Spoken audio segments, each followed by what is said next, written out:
Как бихте реагирали, ако ваш приятел ви помоли да намалите светлината или звука? Без да задавате въпроси, нали? А сега си представете, че същата молба идва от ваш служител. Каква би била първата ви мисъл?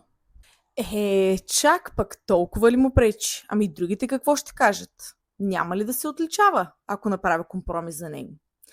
Но истината е всъщност съвсем различна. За някои хора ярката светлина и шумът не са просто неудобство. Те могат да предизвикат сензорно претоварване, което затруднява концентрацията, повишава стреса, намалява продуктивността. Понякога една малка промяна може да направи огромна разлика. Това се нарича разумно приспособяване. Не е привилегия или специално отношение. Това е начин да създадем работна среда, в която хората могат да разгърнат целия си потенциал. А как бихте реагирали вие?